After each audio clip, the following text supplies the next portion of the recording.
మీరు బిజినెస్ పెట్టి సొంతంగా ఎదగాలనుకుంటున్నారా? నెవర్ ఎండ్ గోలీ సోడా వారి ఫ్రాంచైజీని జస్ట్ 15.5 lakhs తో మీ సొంతం చేసుకోండి. త్వరపడండి. హలో నమస్తే. ఈరోజు నా ముందు జంపన్న సిపిఐ మావోయిస్టు మాజీ సెంట్రల్ కమిటీ మెంబరు, తెలంగాణ సెక్రటరీగా పనిచేశారు. ఇప్పుడు జనజీవన స్రవంతిలో కలిసి ఉన్నారు. ఆయన్నే అలియాస్ జినుగు నరసింహారెడ్డి అని కూడా అసలు పేరు తల్లిదండ్రులు పెట్టి పేరు. నక్సలైట్గా మావోయిస్టుగా జంపన్న అనే పేరుతోని తెలుగు 2 రాష్ట్రాల్లో సుపరిచితులు వారితోని మనం ఇవాళ ఇంటర్వ్యూ చేయబోతున్నాం. Special interview.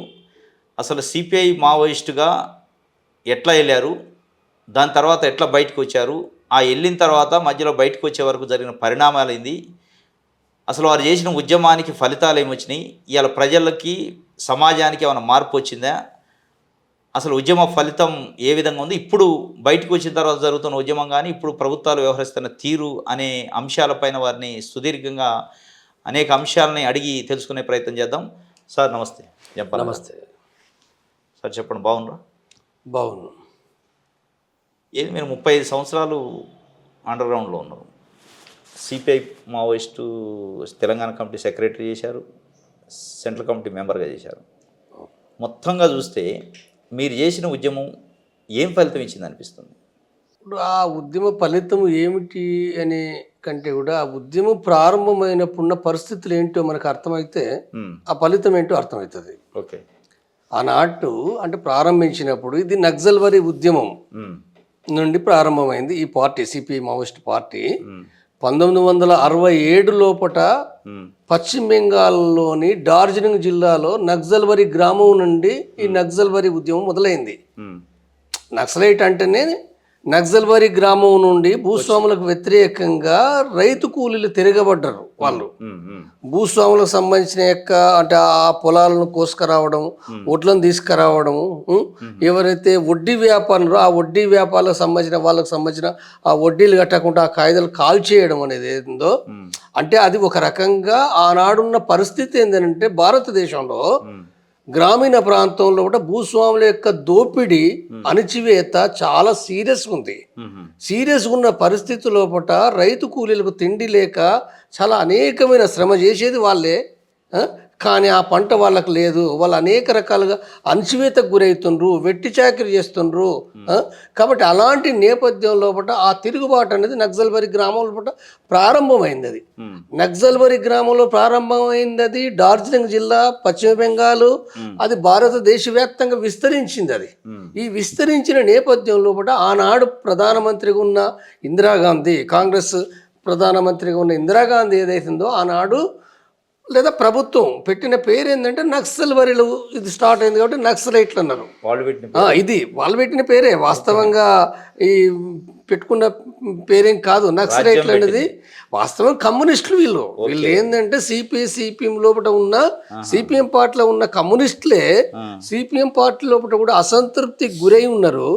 అసంతృప్తిని అంటే సరిగ్గా సిపిఎం పార్టీ సరిగ్గా వర్గ పోరాటాలు చేయటం లేదు, విప్లవానికి నాయకత్వం వహిస్తలేదు అనేది ఏంటంటే వీళ్ళు తీవ్రమైన అసంతృప్తిగా ఉన్న పరిస్థితి లోపల వాళ్ళు అక్కడ ఆ గ్రామాల లోపల రైతులకు, కార్మికులకు నాయకత్వం వహించారు, తిరుగుబాటు కొనసాగించారు.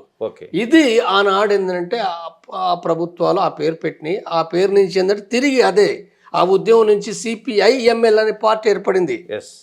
1969లో చారు మజుందార్ నాయకత్వంలో సిపిఐఎంఎల్ అనే పార్టీ ఏర్పడింది. సిపిఎం నుంచి విడిపోయి దేశవ్యాప్తంగా పార్టీ. ఈ పార్టీ నుంచే దీని కొనసాగింపుగానే అంటే ఆ పార్టీ చారు మజుందార్ చనిపోయిన తర్వాత అనేకమైన అంటే గ్రూపులుగా మారిపోయినాయి, ఎక్కడికెక్కడ ముక్కలుగా మారిపోయినాయి. ఈ ముక్కలుగా మారిపోయిన ఈ దీంట్లో నుంచి తిరిగి కొండపల్లి సీతారామయ్య నాయకత్వం లోపల ఆంధ్రప్రదేశ్లో ఇక్కడ ఒక సిపిఎంఎల్ పార్టీనే 1980లో సిపిఐఎంఎల్ పీపుల్స్ వార్ పార్టీగా అది మారింది. మార్చుకుంది, తన పేరును మార్చుకున్నది. అంటే దేశంలో అందరూ కూడా సిపిఐఎంఎల్ అనే ఉన్నాయి కాబట్టి దీని యొక్క ప్రత్యేకమైన అస్తిత్వం కోసము బయట అంటే ఈ పార్టీకి సంబంధించిన గుర్తింపు కోసం సిపిఐఎంఎల్ పీపుల్స్ వార్ అనేది అని పెట్టుకుంది. ఈ సిపిఐఎంఎల్ఏ ఇది ఆ తర్వాత ఇప్పుడు 2007 లోపట కాంగ్రెస్ జరిగింది. యాక్చువల్గా 2004 లోపటనే రాజశేఖర్ రెడ్డి 2004 లోపట ఎంసీసీ భారతదేశం లోపల మావోయిస్ట్ కమ్యూనిస్ట్ సెంటర్ అనేది ఒక పార్టీ ఉంది, అదొక పెద్ద పార్టీ. దేశంలో మరొక సాయుధ పార్టీ పెద్ద పార్టీ అంటే సిపిఐఎంఎల్ పీపుల్స్ వార్. ఈ రెండు పార్టీలు 2004 లోపట ఒకే పార్టీగా అవతరించినాయి. కాబట్టి ఈ నేపథ్యం లోపల ఏంటంటే ఇప్పుడు రెండు వేరు అంటే పార్టీల పేర్లు ఉన్నాయి కదా, కాబట్టి ఇది ఏ ఒక్క పార్టీ పేరును ఒప్పుకోరు. కాబట్టి ఈ నేపథ్యం లోపల సిపిఐ మావోయిస్ట్ అనే పేరు మార్చుకోవడం జరిగింది. 2004 లోపల మార్చుకోవడం జరిగింది. కాబట్టి అప్పటి నుంచి ఇది సిపిఐ మావోయిస్ట్ పార్టీగా ఇది కొనసాగుతున్నది. అంటే దీంట్లో అంటే మీరు అడిగిన ప్రశ్న ఏం మార్పు తెచ్చిండ్రనంటే అంటే ఆనాటి నుండి భూస్వాములకు వ్యతిరేకంగా అనేకమైన దేశవ్యాప్తంగా అనేకమైన పోరాటాలు జరిగినాయి. భూస్వామ్య వ్యతిరేక భూ ఆక్రమణ పోరాటం జరిగినాయి, వడ్డీకి వ్యతిరేకంగా పోరాటం జరిగింది, అవినీతికి వ్యతిరేకంగా జరిగింది, కూలీ రేట్ల పెంపుదల కోసం జరిగింది, జీతాల పెంపుదల కోసం జరిగింది, ఫారెస్ట్ భూముల ఆక్రమణ కోసం జరిగింది, తునికాకు రేటు పెంపుదల కోసం జరిగింది, లేదా బొంగు అంటే ఏదైతే వెదురు బొంగు ఉందో అక్కడ కూలీలు తమ రేట్ల పెంపుదల కోసం పోరాటం జరిగింది.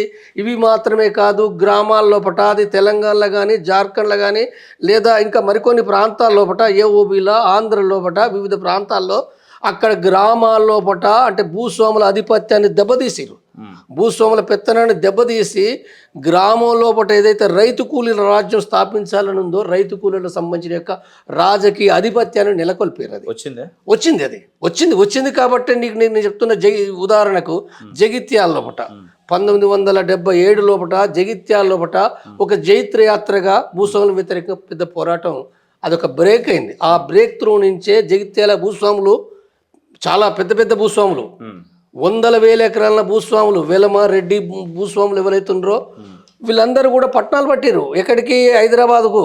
ఇప్పుడు చంద్రబాబు ఏమంటుండంటే నేను బంజారాహిల్స్ నేను డెవలప్ చేసినట్టు, కానీ కాదు. అది ఎట్లా డెవలప్ అయిందంటే ఈ భూస్వాములందరూ గ్రామాల్లో ఉన్న భూస్వాములందరూ అక్కడ తంత ఇక్కడికి వచ్చి పడ్డారు. బంజారాహిల్స్లో హైదరాబాద్లో పడ్డరు. అంటే ఒక రకంగా చెప్పాలనంటే ఒక సామెత తంత పోయి పరుపుల పడ్డరు అని అంటారు చూడు, అట్లా భూస్వాములు ఇక్కడ వచ్చి పరుపుల పడ్డరు. వాళ్ళు అక్కడ పోతే వాళ్ళకి ఆ భూములు పోతే పోయినాయి, వాళ్ళ ఆధిపత్యం పోతే పోయింది. కానీ ఇక్కడ వాళ్ళు పెట్టుబడిదారులుగా మారటానికి ఇప్పుడు నేను అడిగేది అదే, మీరు ఏ భూస్వామ్యం మీద పోరాటం చేశారు? అవును, క్యాపిటలిజం ఎట్లా వచ్చింది అనేది ఇంకా నేను చెప్తాను నేను. కానీ భూస్వాముల యొక్క ఆధిపత్యం దెబ్బతిన్నది. ఇది ప్రజల విజయము. ఆనాడు ఏదైతుందో దళితులు లేదా బీసీ కులాలు ఎవరైతే ఉన్నారో అంటే ఆ భూస్వామి అంటే సాధారణంగా భూస్వామి అంటే ఎవరు? అగ్రకులాలే, వెలమ, కమ్మ, పటేల్, రెడ్డి వగైరే కదా. కొద్దిమంది అక్కడక్కడ కూడా బీసీలు కూడా ఉన్నారు, గౌడ్స్, పద్మశాలు అక్కడక్కడ ఉన్నారు, కాపు వాళ్ళు ఉన్నారు. కానీ ఆనాడు దొరలు ఆర్థికంగా అణిచివేయడం మాత్రమే కాకుండా సాంఘిక అణిచివేత ఆనాడు ఉన్నది, ఈనాడు కూడా ఉన్నది. కానీ సాంఘిక అణిచివేత చాలా భయానకంగా ఉంది. అంటే ఆనాడు వాళ్ళ ముందట ఏ కులం వాళ్ళు కానీ దళితులు కానీ లేదా కింది పద్మశాలీలు కానీ గౌడ్స్ కానీ లేదా ఈ బీసీలు ఎవరైతే ఉన్నారో తలెత్తుకొని తిరిగే పరిస్థితి లేదు. వాళ్ళ ముందట అంటే ఎదురెదురుగా కుర్చీ మీద కూర్చునే పరిస్థితి లేదు. కాబట్టి అలాంటి స్థితి ఉంది. లేదా ఆనాడు అంటే నక్సల్బరీ ఉద్యమం మొదలైనప్పుడు అంటే ఎవరైతే భూస్వాములు ఉన్నారో దొరలు ఉన్నారో అంటే పేద ప్రజల లేదా దళిత కులాల వీళ్ళ యొక్క స్త్రీలను మానభంగం చేసినవి అనేకంగా ఉన్నాయి, అనేకంగా ఇలాంటివి ఉన్నాయి. కాబట్టి వెట్టి చాకరి ఉన్నది. కాబట్టి ఇలాంటి నేపథ్యం లోపట అంటే దొరానే పిలవాల్సిన పరిస్థితి తప్ప లేదా దొర వీళ్ళను రారా పోరా అని చెప్పి బూతులు తిట్టే పరిస్థితి. ఇలాంటి పరిస్థితి లోపట నక్సల్బరీ ఉద్యమం అనేది కొనసాగింది. కాబట్టి దానికి ఆనాడు ప్రజలు తెలంగాణలో మన 70 కాలంలో 77 కాలంలో 85 కాలంలో తెలంగాణ ఆంధ్ర అంతా కూడా మన నక్సలైట్లు ఎందుకున్నారు? హైదరాబాద్ ఉన్నారు, వరంగల్ ఉన్నారు, అనేక నగరాలు ఉన్నారు కదా. కాబట్టి ఇది ఉండడానికి కారణం ఏంటంటే ఆనాడు ప్రజలు నక్సలైట్లను ఆదరించారు. నక్సలైట్లను అంటే ఒక వంక పీపుల్స్ వార్ నక్సలైట్ పార్టీనే, మరొక వంక పుల్లారెడ్డి పార్టీ కానీ తమిళనాగిరెడ్డి పార్టీ కానీ లేదా ఇంక ఏవైతున్నాయో దేశంలో ఇంకా అనేకమైన గ్రూపులు కూడా భూస్వామ్య వ్యతిరేక పోరాటం చేశారు. కాబట్టి ఈ పోరాట ఫలితంగా కూడా ఏంటంటే సమాజంలో ఒక చైతన్యం వచ్చింది. కూలీ రేట్లు పెరగడం ఒకటి, కూలీ రేట్లు పెరిగినాయి, జీతాల రేట్లు పెరిగినాయి, కొన్ని చోట్ల భూములు వచ్చినాయి, భూములు కూడా వచ్చినాయి. అంటే భూస్వాముల భూములు కొన్ని వచ్చినాయి, కొన్ని పోయినాయి, ఫారెస్ట్ భూములు కొన్ని దక్కినాయి. కానీ ఇవి జరగడానికి కారణం ఎక్కడుంది? ఇవి జరగడానికి ప్రధానమైన కారణం ఏంటంటే నక్సలైట్లు అంటే తమ సమస్య కోసం తాము పోరాడాలనేది చైతన్యవంతం చేసారు, సంఘాలు పెట్టినరు. అంటే ఈ చైతన్యమే వాస్తవంగా అంటే నక్సలైట్లు చెప్పేది కానీ కమ్యూనిస్టు పార్టీ చెప్పే కానీ అవగాహన ఏంటిదనంటే నువ్వు ఈ సమాజంలో ఈ బూర్జువా రాజ్యం ఉన్నంత వరకు కూడా నువ్వు ఏ కూలీ రేట్లు పెంచుకున్నా, ఏ జీతాల రేట్లు పెంచుకున్నా, నీకు ఏ ఆర్థిక సమస్యలు కొన్ని పరిష్కారం అయినప్పటికీ కూడా పూర్తి పరిష్కారం కాదు, పూర్తి పరిష్కారం కాదు, ఇది తాత్కాలికమైంది. నీకు పూర్తి పరిష్కారం అంటే ఏం కావాలి అంటే సపోజ్ ఇప్పుడు కూలీ రేట్లు పెంచుకున్నావు, ఒకనాడు అంటే కూలీ రేటు 10 రూపాయలు అనేది 15 రూపాయలు అయింది, ఉదాహరణ చెప్తున్నా. 5 రూపాయలు పెరగడం మంచిదే, కానీ 15 రూపాయలు పెరుగుతుంది. కానీ మరొక వంక ఏంటంటే ధరలు పెరుగుతాయి కదా, ధరలు కూడా వాడు కదా డిసైడ్ చేసేది, ధరలు పెరుగుతాయి. ఇంకొకటి ఇవన్నీ జరుగుతాయి. కాబట్టి ఇవన్నీ జరిగినా నీకు ఏం కావాలి అని అంటే తప్పనిసరిగా నీకు ఇప్పుడు దొరతనానికి వ్యతిరేకంగా పోరాడారు. కానీ ఇప్పటికీ మరి ఇప్పుడు అగ్రకుల అహంకారం భావజాలం లేదా, దొరతనం లేదా, ఉన్నది కదా, ఇప్పటికి కూడా ఉంది కదా, ఇప్పటికి కూడా అంటరానితనే ఉంది కదా, అంటరానితనం ఇప్పటికి కూడా ఉన్నది. సరే ఎక్కువ తక్కువ అది వేరు విషయం. కాబట్టి అనేకమైన అసమానతలు ఉన్నాయి. నక్సలైట్లు ఉన్నా పోరాడినా అసమానతలు ఉన్నాయి, పూర్తిగా పోలే. అందుకోసం నక్సలైట్లు అప్పటి నుంచి కూడా ఏం చెప్పిండ్రంటే ఎన్ని మనం పోరాడినప్పటికీ కొంతవరకే పరిష్కరించుకుంటాం కానీ మొత్తం కాదు. మొత్తం కావాలంటే ఏం చేయాలి? మొత్తం కావాలంటే మన యొక్క శ్రామికుల యొక్క రాజ్యం కావాలి. శ్రామికుల రాజ్యం ఎప్పుడైతే వస్తుందో, శ్రామికుల అధికారం ఎప్పుడైతే వస్తుందో అప్పుడు మాత్రమే నువ్వు చేసుకోగలుగుతావు. నీ అధికారం రాకపోతే ఉండేదంతా కూడా భూస్వాములు, పెట్టుబడిదారులు వీళ్ళే కదా. పెట్టుబడిదారులే వీళ్ళ యొక్క రాజ్యం ఉన్నప్పుడు వాళ్ళు అనుకున్నట్టే చేస్తారు. నువ్వేం చేసినా ఏమీ నడవదు. అది ప్రధానంగా అంటే ఇది ఇక్కడ మనం చూడవలసింది ఏంటంటే ఇవి కొన్ని విజయాలు సాధించారు. అయితే ఇవాళ ఆ విజయాలు సాధించినప్పటికీ ఆ విజయాలు కూడా ఏంటంటే తగ్గిపోతున్నాయి, ఫలితాలు తగ్గిపోతాయి. ఎందుకు తగ్గిపోతున్నాయి అని అంటే మరి వాళ్ళు తగ్గిపోయింది కదా. అంటే తగ్గిపోవడం అంటే నష్టపోవడం జరిగింది, లొంగిపోవడం జరిగింది, లేదా ఇంకా కొన్ని అంటే సమాజాన్ని అర్థం చేసుకోకుండా పార్టీలు కొంత బలహీనపడ్డాయి. కాబట్టి ఏ పరిస్థితి లోపల గతం లోపల వచ్చిన విజయాలు కూడా సమాజం కోఆపరేషన్ లేదనంటే వివిధ సమయాల్లో ఆదరించేది బాగా. ఆనాడు భూస్వామ్య వ్యవస్థ ఉన్నది కాబట్టి భూస్వామ్య వ్యతిరేకంగా ప్రజలందరూ కూడా ఒకటే ఉన్నారు, మెజారిటీగా. కానీ వాళ్ళ భూస్వామ్య వ్యవస్థ లేదు కాబట్టి నువ్వు పాత భూస్వామ్యం పైన మాట్లాడుతానంటే నీకు ఎవరు వస్తారు? రారు కదా. అంటే పరిస్థితులు మారినప్పుడు దానికి తగినట్టుగా నక్సలైట్లు కూడా మారాలి. నక్సలైట్లు ఆనాడు చేసిన దాని మూలంగా ప్రజలు వచ్చారు, కొంతవరకు సరే కొన్ని లోపాలు, బలహీనతలు, పరిమితులు ఇవన్నీ ఉన్నప్పటికీ కూడా నక్సలైట్లు అని అంటే ఏంటంటే వీళ్ళే మంచి అంటే ప్రజలకు పనిచేసే వాళ్ళని దాంతో ఉన్నది. కానీ ఇవాళ మారిందని అంటే ఇప్పటికీ ఉంది నక్సలైట్లు అని అంటే, కానీ చాలా వరకు తగ్గింది. ఎందుకు తగ్గింది అని అంటే మారిన పరిస్థితులకు అనుగుణంగా ఏంటంటే ఈ నక్సలైట్ పార్టీలు తమ విధానాలు మార్చుకోవడం లేదు. వీళ్ళు విధానాలు మార్చుకుంటే తప్పనిసరిగా ప్రజలు ఆదరించరని కాదు, ప్రజల అవసరాలు తప్పనిసరి. అయితే డిఫరెన్స్ ఏంటంటే ఇప్పుడు ఆనాటికి ఈనాటికి ఏంటంటే డబ్బు అంటే విలువ ఏవైతుందో, అంటే ఆనాడు కూడా డబ్బు ఉంది, ఇవాళ కూడా డబ్బు ఉంది. కానీ ఇవాళ డబ్బు ఏదైతుందో ఆ డబ్బు 10 రూపాయల కోసం కూడా చంపుకుంటుండ్రు కదా. ఈ సొసైటీ మారింది కదా. అంటే ఆనాడు అట్లా లేదు. ఆనాడు ఉన్న విలువలు కొంతవరకు అన్న తమ్ముడు అంటే ఒక అనుబంధం, ప్రేమ, అక్క చెల్లెల అనుబంధం, తల్లి బిడ్డల అనుబంధం ఆనాడు వేరు. కానీ ఇప్పుడు నిన్న మనం ఎక్కడ హైదరాబాద్ లోపల తాతను చంపిండు కదా వాడు బాగా చదువుకొని వచ్చాడు, చంపిండు. అంటే ఎన్నో మనం చూస్తున్నాం, పేపర్లో చూస్తే నిత్యం ఏంటంటే ఆ డబ్బు కోసము చంపుకుంటారు, కొట్టుకుంటారు. కాబట్టి ఈ విలువలు మారినాయి కాబట్టి ఇప్పుడు ఉద్యమ ప్రాంతాల్లో కూడా మరి ఒకనాడు పేద ప్రజలు మొత్తం గ్రామం అంతా కూడా నక్సలైట్లకు అనుకూలమైంది. మొత్తం గ్రామం భూస్వామి వాడు పట్టణాలు పడితే ఊళ్ళో ఎవడు ఇన్ఫర్మేషన్ ఇష్టోళ్ళు లేడు పోలీసులకు. కానీ ఇవాళ ఇన్ఫర్మేషన్ నెట్వర్క్ పెరిగింది. డబ్బులు ఇస్తే బోచెడు మంది చెప్తుండ్రు, పైసలకు ఆశపడి చెప్తుండ్రు. అంటే డబ్బు కమ్ముడు పోతుర్రు. ఓకే. కాబట్టి ఇది సిచ్యువేషన్. ప్రధానంగా కమ్యూనిస్ట్ పార్టీలు, ఏ పార్టీ కమ్యూనిస్ట్ పార్టీ, ఎర్రజెండా పార్టీలు చెప్పేది వర్గపోరు మాది. అవును, కులం కాదు, వర్గం. అవును. మీరు ఇందా చెప్పారు పద్మశాలీలు, గౌడ్స్, రకరకాల దళితుల్ని అవును, ఆ రోజు వివక్ష ఉండేది, దొర అని పిలవాల్సిన పరిస్థితి, అవును. అది ఒకటి ఉందంటున్నారు. అవును, దానికంటే ముఖ్యం మీరు వర్గపోరు కదా. అవును, ఇలా మళ్ళీ అదే వర్గపోరు ఉంది కదా. ఉన్నోడైండు, లేనోడైండు. ఇలా ఒక పేదోడు స్కూల్లో చదివియాలంటే ప్రైవేట్ స్కూల్, కార్పొరేట్ స్కూల్, వైద్యం చేయించుకోవాలంటే కార్పొరేట్ హాస్పిటల్స్. ఉన్నోడికి హాస్పిటల్స్ ఉన్నాయి, లేనోడికి లేని పరిస్థితి లేవు. మళ్ళీ వర్గం అట్లే ఉంది కదా. ఉంది. నేను ఇప్పుడు ఇంతకుముందే నేను చెప్పిన దాంట్లో కూడా ఆ జవాబు ఉంది. నీకు శ్రామిక వర్గ రాజ్యాధికారం వచ్చేంత వరకు ఇది కొనసాగి తీరుతుంది. దానికి ఏంది మార్గం? అందుకోసం ఏంటంటే ప్రజలు వేరు వర్గాలు, వేరు సెక్షన్లు తప్పనిసరిగా ఎక్కడ అణచివేత ఉంటుందో, ఎక్కడ అన్యాయం ఉంటుందో, ఎక్కడ అసమానత ఉంటుందో తప్పనిసరిగా దానికి వ్యతిరేకంగా పోరాడాలి. అదే వర్గ పోరాటం. వర్గ పోరాటం అంటే ఇంకోటి ఏమీ లేదు.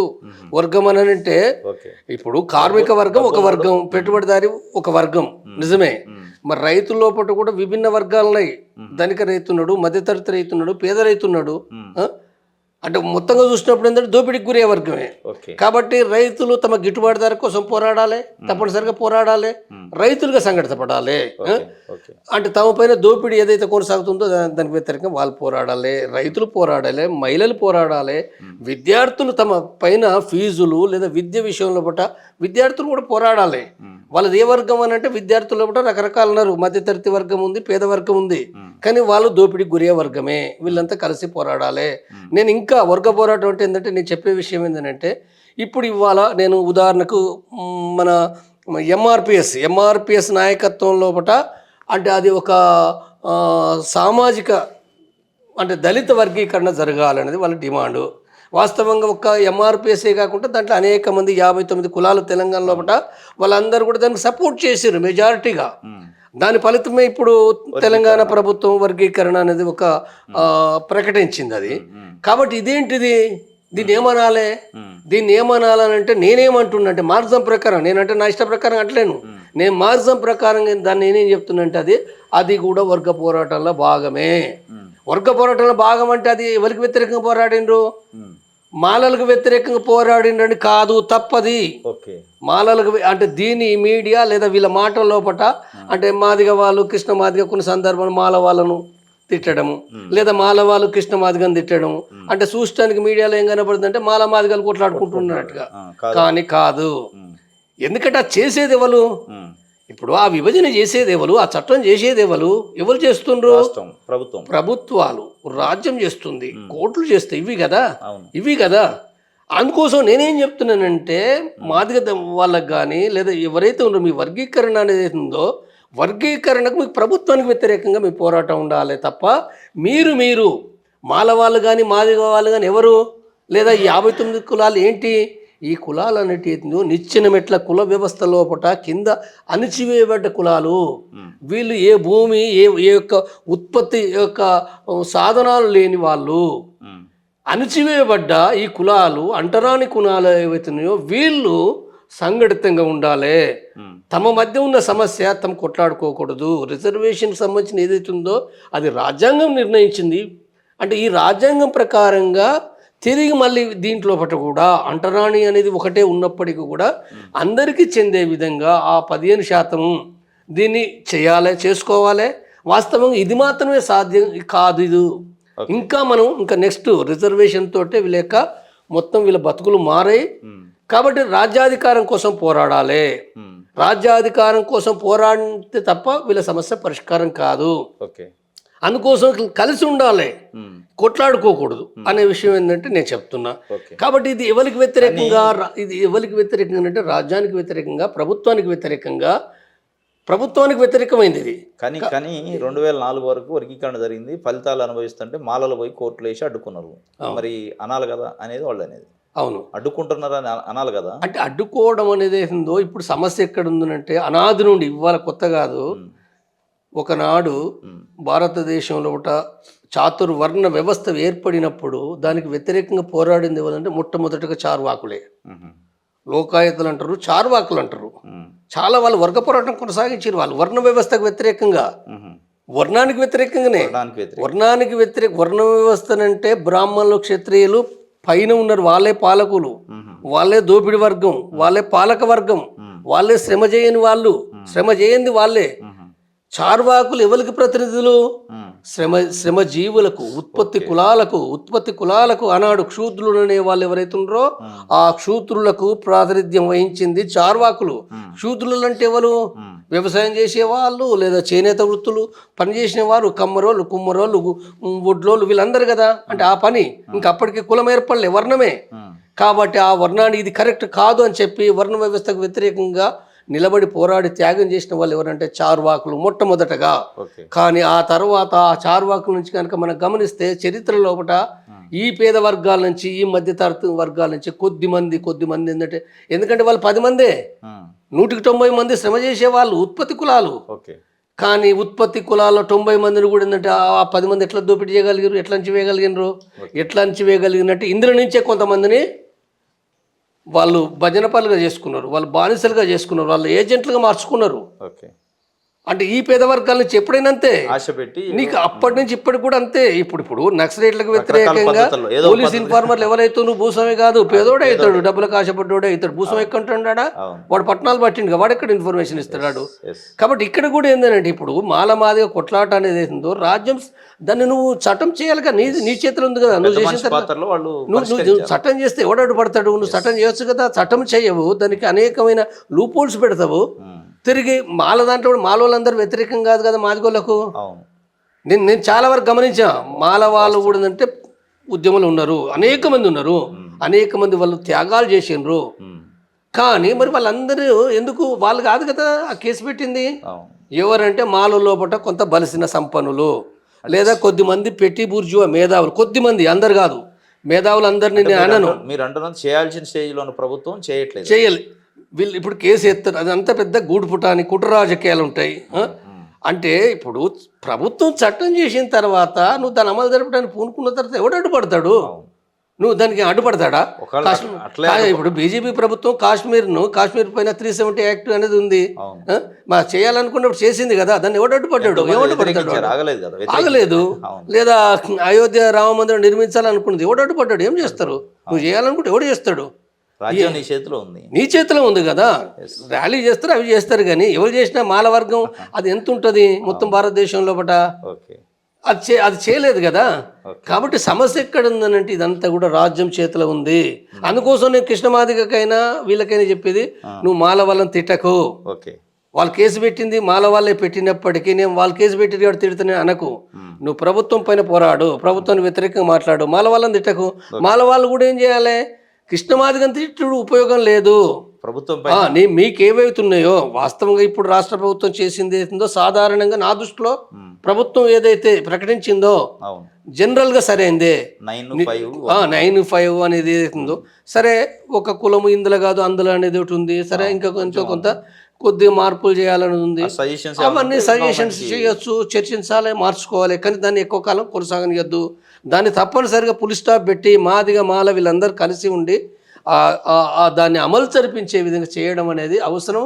ఇది చేస్తూనే మళ్ళీ తిరిగి ఇతర పోరాటాలకు సిద్ధపడాలి, కలిసి కట్టుగా పోరాడాలి. ఎందుకు ప్రభుత్వం అంటే చేయాల్సిన స్టేజ్ నుండి చేయకుండా ఏమన్నా మరి ఎప్పుడు అనగబడ్డోళ్ళు అనగబడ్డట్టే ఉండాలి, వీళ్ళు ఏమన్నా రాజ్యాధికారానికి వస్తారు, ఐక్యం కావద్దని అంటే అనాది నుండి కూడా ఏంటంటే ఈ ప్రజలందరినీ కూడా చీలికలు చేసే వాళ్ళు పాలిస్తున్నారు. గుర్తుపెట్టుకోవాలి మనం, చీలికలు చేసే కులాల పేరు మీద, మతాల పేరు మీద విభజించి పాలిస్తున్నారు. ఒకనాడు బ్రాహ్మణిజం చేసింది అదే. భారతదేశంలో అనాది నుండి 4000 సంవత్సరాల నుండి కొనసాగిస్తున్న పాలన విభజించి పాలించడం. బ్రిటిష్ వాడు కాదు, మనం ఏమంటాం అంటే మన భారతదేశం లోపల బ్రిటిష్ వాడు ఇక్కడికి వచ్చిన తర్వాత వాడు విభజించి పాలించిండు అని అంటున్నాం. అవును, వాడు విభజించే పాలించిండు. వాడికంటే ముందే మన దేశంలో ఉంది. ఇది ప్రపంచవ్యాప్తంగా ప్రతి పాలకుడు చేసే పని. కాబట్టి ఇవాళ మనము ఎవరైతే శ్రామికులు ఉన్నారో, శ్రామికులు అంటే ఎవరు? నేను రైతులు అంటున్నా, అంటే పెట్టుబడిదారు రైతులు కాదు, 100,000 ఎకరాల వాళ్ళు కాదు, సాధారణంగా భూమిని నమ్ముకొని కష్టపడి జీవించే ఎవరైతుండ్రో 10-20 ఎకరాల రైతులు, వీళ్ళు శ్రామికులే. కార్మికులు అంటే 2 రకాలున్నారు. ఒక వంక ఆధునిక ఫ్యాక్టరీ లోపల, పెద్ద కంపెనీ లోపల పర్మనెంట్ కార్మికులు ఉన్నారు. వాళ్ళ జీతాలు 1,00,000 కూడా ఉన్నాయి, అయినా కార్మికుడే. వీళ్ళు కాక అసంఘటిత రంగం లోపట అనేక రకాలుగా అంటే గ్రామాల్లో అసంఘటిత కార్మికులు ఉన్నారు, కూలి పని చేస్తుండ్రు, భూమి లేకుండా అమాలి పని చేస్తుండ్రు, లేదా అనేక షాపు లోపల వర్క్ చేస్తుండ్రు. అసంఘటిత కార్మికులు కూడా పెద్ద సంఖ్యలో ఉన్నారు. అసంఘటిత కార్మికుల సంఖ్య దేశంలో 40 కోట్ల పైగా ఉంది భారతదేశంలో. వాళ్ళు ఏ కులమన్నా కానీ, వాళ్ళు ఏ మతమన్నా కానీ వాళ్ళకు వచ్చేది 10,000 లేవు, 15,000 లేవు. విలేకరులు మీరు అసంఘటిత కార్మికులే. సాఫ్ట్వేర్ ఉన్నది, సాఫ్ట్వేర్ ఎవరు? సాఫ్ట్వేర్ ₹1,00,000 వస్తాయి. కార్మికుడే, అతను కూడా కార్మికుడే. అంటే ఆయన ఏదో అంటే కూలీని చూసి నేను పెద్దగా ఉన్నా, నేను కూడా కారు పట్టుకొని తిరుగుతున్నా, నాకు మంచిగా టీవీ ఉన్నదని అనుకొని పొంగిపోవాల్సిన పని లేదు. ఆయన కూడా కార్మికుడే. ఆ కార్మికుడు సాఫ్ట్వేర్ కూడా దోపిడికే గురవుతుండు. కాబట్టి ఇందులోపట తేడాలు ఉండొచ్చుగాక. వివిధ ఉద్యోగుల్లోపట ఒక టీచర్ కార్మికుడే, టీచర్ కూడా కార్మికుడే. లేదా కొంతమంది చిన్న వ్యాపారస్తున్నారు, చిన్న దుకాణాలు పెట్టుకున్నారు, కిరాణా దుకాణం పెట్టుకున్నారు, మెడికల్ షాప్ పెట్టుకున్నారు, లేకపోతే చిన్న బట్టల షాప్ పెట్టుకున్నారు. వీళ్ళందరూ చిన్న వ్యాపారస్తులు, పెద్ద పెట్టుబడిదారులు కాదు వీళ్ళు. అంటే శ్రమ చేస్తేనే, తను శ్రమ చేయాలి, ఆ దుకాణంలో ఉండి శ్రమ చేయాలి. ఉత్తగా ఏదో నేను కూర్చొని నేను అంటే రావు, డబ్బులు రావు, వచ్చేటి కూడా ఏమీ లేవు. వాళ్ళు గుత్త పెట్టుబడిదారుల కింద నలిగిపోతున్నారు. వాళ్ళ దుకాణాలు మూసివేయబడుతున్నాయి. కాబట్టి ఇదంతా శ్రామిక వర్గమే. ఈ శ్రామిక వర్గం అనేది భారతదేశంలో బట్ట అంటే భారతదేశ 140 కోట్ల జనాభాలో బట్ట 130 కోట్ల జనాభా ఈ శ్రామిక వర్గం ఉంది. ఈ శ్రామిక వర్గం అనేది వీళ్ళు ఒక్కటి కావాలి. కులాలు మతాలతో కొట్లాడుకోవద్దు. కులం సమస్య ఉంది, ఉన్నదానికంటే అంటే కులం అంటే కొట్లాడొద్దనంటే అగ్రకులం అహంకారం ఉంటుంది, అణచివేత ఉంటుంది. అంటే సపరేట్ వల్ల అనేది మీరు అనేది తప్పనిసరిగా దాన్ని కూడా ప్రశ్నించాలి. ఇది కూడా వర్గ పోరాటంలో భాగమే నేను అనేది. అంటే ఇప్పుడు సమానత్వం రావాలి కదా, ఒకరినొకరు గౌరవించుకోవాలి కదా, ప్రజాస్వామ్య పద్ధతి ఉండాలి కదా. ప్రజాస్వామ్య పద్ధతి ఉండాలనుకున్నప్పుడు వాడు అగ్రకులం వాడు తిట్టుకుంటా బూతులు తిట్టుకుంటా ఉండి వాడు అహంకారంగా ఉంటే పడాలనా? దాన్ని వ్యతిరేకించాల్సిందే కదా. అది కూడా వర్గ పోరాటం తప్పనిసరిగా వర్గ పోరాటంలో భాగమే. నేను అందుకోసం ఎంఆర్పిఎస్ కాదు, ఇప్పుడు ఇవాళ బీసీ గణన ఉంది. గణన కోసం వాళ్ళు డిమాండ్ చేయడం సరైంది, అది అవసరమే కదా.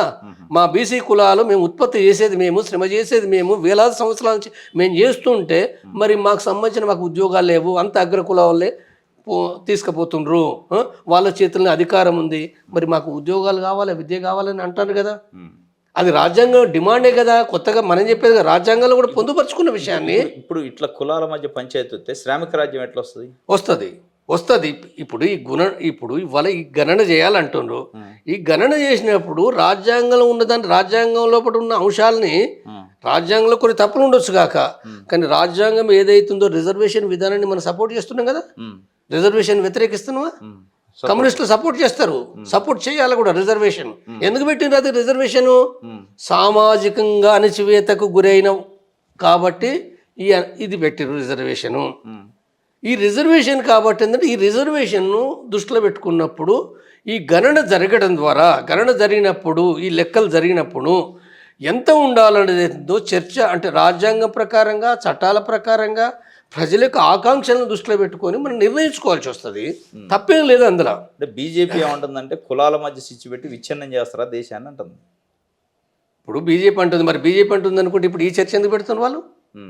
ఇప్పుడు ఒకవేళ అనుకుంటే మోడీ బీసీ అనే మాట ఎందుకు చెప్తున్నారు? నీకు అదే లేదనుకో, మాటకు మా ప్రధానమంత్రి బీసీ అని ఎందుకు చెప్తున్నారు? ఇది ఎంత తప్పు. అదొక్కటే కాదు, రేవంత్ రెడ్డి చేయటం లేదని మళ్ళీ ఎందుకు మాట్లాడుతున్నారు? నువ్వు ఒకవేళ అదనుకో, నువ్వు అది మాట్లాడకూడదు. నీకు ఇప్పుడు కుల మధ్యలో చిచ్చు పెట్టద్దు, హిందువులంతా ఒకటే. హిందువులంతా ఒకటే అంటే మరి హిందువులు ఒకటిగా ఎక్కడున్నారు? నువ్వు ఎందుకు ఈ కుల వివక్షతలు పాటిస్తున్నావు? ఎందుకు అణచివేస్తున్నావు? అగ్రకుల ఆధిపత్యానికి ఎందుకు ప్రోత్సహిస్తున్నావు? ఇవన్నీ ఎందుకు చేస్తున్నావు? మళ్ళీ అవన్నీ కరెక్ట్ అని ఎట్లా అంటున్నావు? పాత అవన్నీ కరెక్ట్ అని ఎట్లా అంటున్నావు? కులాలు ఏమనుకుంటే దాన్ని అది కాదు, కులాల వివక్షత ఉండదని చెప్పు. నువ్వు చెప్తే నేను సపోర్ట్ చేస్తా కదా. కాబట్టి ఒక వంక వివక్షతను అణచివేతను కొనసాగిస్తారు. గణన వల్ల విచ్ఛిన్నం కాదా సమాజం? గణన మూలంగా గణన జరగడం ద్వారా, గణన జరగడం ద్వారా ఏమి విచ్ఛిన్నమవుతుంది? ఇప్పుడు 15% రిజర్వేషన్ కోసం మాలలు మాదిగలు ఒకళ్ళనొకళ్ళు దూషించుకునే పరిస్థితికి వచ్చింది. రేపు బీసీలు కూడా అట్లా లెక్క తెలిసింది.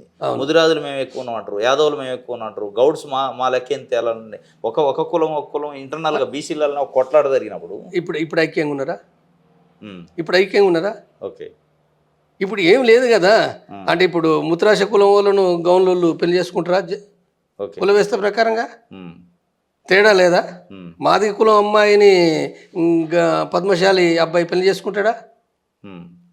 ఆల్రెడీ ఉంది కదా, వెనకటి నుంచి వీళ్ళు పెట్టిందే కదా. పెట్టింది ఎవరు? వర్ణ వ్యవస్థ పెట్టింది, కుల వ్యవస్థ పెట్టింది, పాలక వర్గాలు పెట్టిండ్రు, పెట్టింది వాళ్ళేనే. మరి ఇది మార్చాలి కదా, ఇది ఉండాలని కాదు. ఇప్పుడు నేను చెప్పేది ఏంటంటే కుల వ్యవస్థ ఉండకూడదు. కుల వ్యవస్థ ఎంతైతే ఉండొద్దని అంటున్నామో, ఉండొద్దు అనుకుంటూ కూడా కొన్ని సమస్యలు ఏవైతున్నాయో కొన్నిటిని కూడా పరిష్కరించాలి. ఇప్పుడు మన ఉదాహరణకు నేను ఇంకొక ఉదాహరణ చెప్తా. ఇప్పుడు వాస్తవంగా దేశంలో పడ్డ శ్రామికులంతా ఒకటే అని అనుకున్నప్పటికీ మరి తెలంగాణ అనేది ఏతుందో ప్రత్యేక తెలంగాణ కోసం ఎందుకు ఉద్యమించారు? ప్రత్యేక తెలంగాణ కోసం ఉద్యమించడం అని అంటే దీనిపైన ఆంధ్ర పెట్టుబడిదారుల పెత్తనం ఉన్నది కాబట్టి ఆ పెత్తనానికి వ్యతిరేకంగా పోరాడాలనే కదా. ఆనాడు కూడా మరి పెట్టుబడిదారులు వాళ్ళ మీడియా ఏం చెప్పిందంటే అసలు ఆంధ్రప్రదేశ్ అంటేనే ఒకటి, తెలుగు బిడ్డలంతా ఒకటి, తెలుగు జాతి అంతా ఒకటి, అసలు ఎందుకు విడిపోవాలి, ఇది తప్పు, మనం ఒకే తెలుగు బిడ్డలను విడిపోవడం అన్నారు. అది కరెక్టా? అంటే ఇప్పుడు అక్కడ అన్యాయం జరుగుతుంది అనుకున్నప్పుడు విడిపోతారు కదా, తప్పేం లేదు కదా, విడిపోయి కూడా కలిసి ఉంటారు కదా. అన్యాయానికి గురి కాబట్టి మరి చాలా ఇంకా ఉదాహరణ, ఇప్పుడు అన్నదమ్ములు ఉన్నారు, మరి ఒక తల్లి బిడ్డలు మరి విడిపోతలేరా? విడిపోవాలి కూడా, అది విడిపోవాల్సి వస్తుంది కదా. ఉండి కొట్లాడుకునే కంటే కూడా విడిపోయి మంచిగా సోదరత్వంతో ఉండొచ్చు కదా. విడిపోయి సోదరత్వంతో ఉంటారు. ఇప్పుడు ఇక్కడ మాదిగ మాల అనేది ఏందో ఇది కూడా ఏంటంటే ఏమి తాత్కాలికమైన సమస్యను పరిష్కరించుకో, వచ్చే దాంట్లో కూడా అందరూ సమానంగా తీసుకోవాలి, తిరిగి కలిసి ఉండాలి, ఇదే కదా. ఇప్పుడు బీసీలు అనే దాంట్లో కూడా ఏమున్నా తప్పు? బీసీలు అనే దాంట్లో మా జనాభా శాతం 60% ఉంది, 60% పైగా ఉంది, ఇది తప్పు జరిగింది అని అంటుండ్రు. కరెక్ట్ లెక్కలు చూపించు, అనుమానాలు ఉన్నాయి దానిపైన. తిరిగి దాని ప్రకారంగా సరే జనాభా ఎంత ఉంటే అంత ఉండాలా లేదా అనేది అది నెక్స్ట్ నిర్ణయం. ముందు లెక్కలైతే రాని, ముందు లెక్కలు వచ్చిన తర్వాత రిజర్వేషన్ శాతం ఎంత ఉండాలి, ఇవన్నీ ఉన్నాయి కదా. కాబట్టి ఇవన్నీ అడగడం తప్పు కాదు కదా. నువ్వు తప్పు అనుకుంటే నువ్వు చెప్పు, ఎట్లా తప్పు చెప్పు. కాబట్టి లెక్క కరెక్ట్ ఉండాలి, లెక్క కరెక్ట్ ఉండి చెయ్యాలి. అయితే ఇది బీజేపీ ప్రభుత్వం దీనికి వ్యతిరేకంగా ఉన్నది, లెక్క చేయడానికి సిద్ధంగా లేదు. లెక్క చేయొద్దంటారు, దేశం అంటారు. కాంగ్రెస్ పార్టీను 70 ఏళ్ళ నుంచి చేయలేదు. ఇదొక సమస్య. సరే ఇప్పుడు మంచా చెడో మాత్రం ఒప్పుకున్నది, చేస్తుంది కాబట్టి దాన్ని అయితే ఆహ్వానించాలి కదా. మనం ఆహ్వానించి చేయని జరగని ఎంత చేయాలనేది మళ్ళీ చర్చ వేరే. ఒక గణన జరిగిన తర్వాత మళ్ళీ ఏదైతుందో ఆ చర్చ మళ్ళీ ఉంటుంది, చేయాల్సిందే. అంటే మేము చెప్పేది ఏంటంటే ఇది ఒక ప్రజాస్వామిక డిమాండ్. నేను ఎందుకు ఇది మాట్లాడుతున్నంటే ఒక శ్రామిక వర్గ రాజ్యమే కావాలి, శ్రామికులంతా ఒకటి కావాలి. వాళ్ళు రెడ్డి కులం ఉన్నా, వెలమలున్నా, పటేల్ ఉన్నా, దేంట్లో ఉన్నప్పటికీ పేదోళ్ళంతా ఒకటే, శ్రామికులంతా ఒకటే, కలిసి పోరాడాలి. కలిసి పోరాడుతూనే మరి ఇవ్వాలా అంటే రాజ్యం వచ్చేంత వరకు కూడా, అంటే ఈ తాత్కాలికమైన సంధి దశలో, అంటే ఇదొక పీరియడ్ కదా, ఈ పీరియడ్ లోపల కూడా మరి అవసరం కదా. ఈ పీరియడ్ లోపల ఏదైతే అవసరం ఉందో కాబట్టి దీన్ని కూడా సరైన పద్ధతిలో కూడా పరిష్కరించాలన్నదే. వాళ్ళకు కూడా బీసీలకు చెప్పేది ఏంది, ఒక దీనికోసం పోరాడండి, కానీ మీరు శ్రామిక వర్గ రాజ్యాధికారం రాకుండా మీకు మీ పరిష్కారం లభించది. శ్రమజీవులంతా కూడా ఒక్కటిగా ఉండాలి. కులాల పేరు మీద కుల సంఘాలతో చీలిపోవద్దు.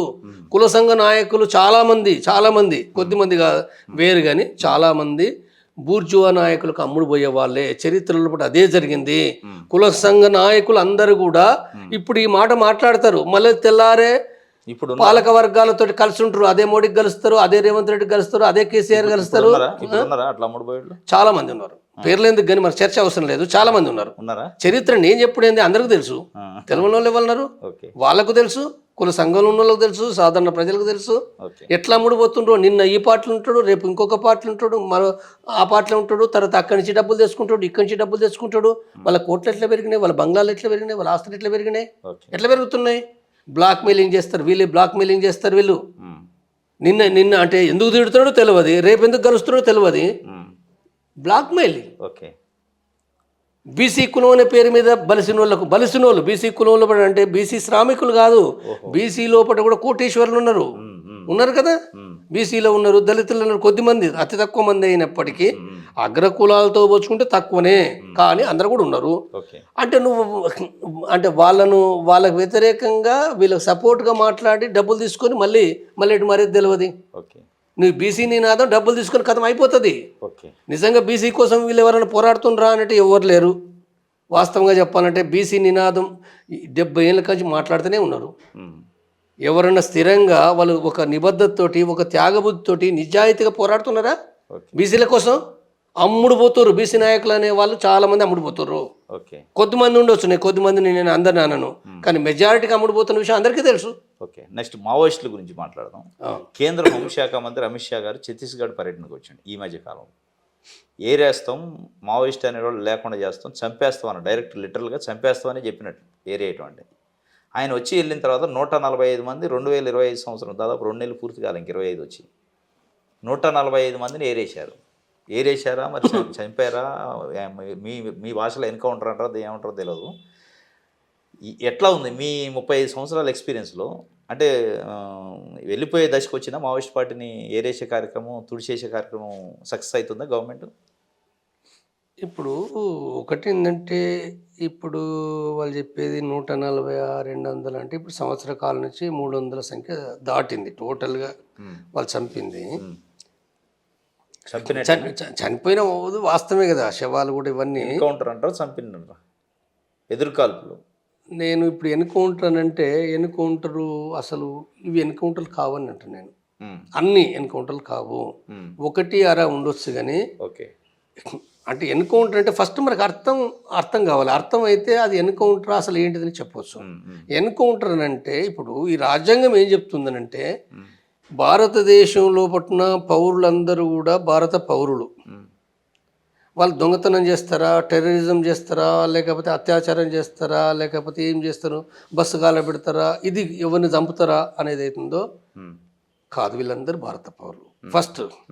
మనం ఇప్పుడు చూడండి, ఇప్పుడు సమాజంలో కూడా ఎంతోమంది హత్యలు చేస్తుండ్రు, రోజు హత్యలు జరుగుతున్నాయి కదా. ఎంతమంది చంపుతుండ్రు? ఇంతమందిని చంపినా వాళ్ళని ఏం చేస్తుండ్రు? వాళ్ళని చంపుతుండ్రా? చంపట్లే.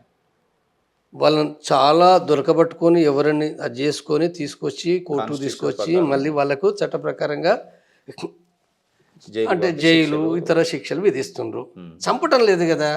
అత్యాచారం చేసిన వాళ్ళని కూడా చంపలేదు కదా. చాలా దేశమంతా కూడా అట్టుడికిపోయి తీవ్రంగా వీళ్ళని ఉరి తీయాలంటే కూడా ఉరి తీయలే కదా. కలకత్తా లోపల ఒక మహిళా డాక్టర్ను అత్యాచారం చేస్తే ప్రపంచమంతా గగ్గోలు పెడితే చంపలేదు. విచారణ పేరు మీద నెలల తరబడి వాయిదా వేసి ఇప్పుడు ఏం చేసింది, జైల్లో పెట్టింది, మేపుతున్నారు. కాబట్టి అంటే ఇంత అదిగా నీ రాజ్యాంగం ఉండి తర్వాత నువ్వు ఈ విధానాలు ఉన్నప్పుడు మరి వీళ్ళందరూ ఎవరనంటే ఇప్పుడు వీళ్ళంతా అంటే అత్యాచారం చేస్తున్న సమాజం అంతా అసహించుకుంటుంది కదా, ప్రజలు వ్యతిరేకిస్తారు కదా.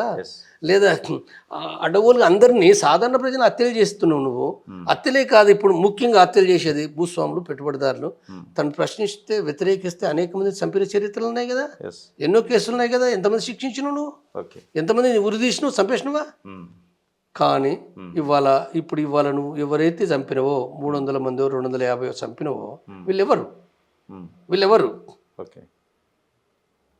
భగత్ సింగ్ను ఉరిదీసిరు, నిజమే, భగత్ సింగ్ను ఉరిదీసిరు. ఎవరు భగత్ సింగ్? భారతీయుడు మాత్రమే కాదు, ఆయన ఎవరికో ఏం చేసిండు? ఆయన ఏమైనా దొంగతనం చేసిండా, లంగతనం చేసిండా? ఏమి చేయలే కదా.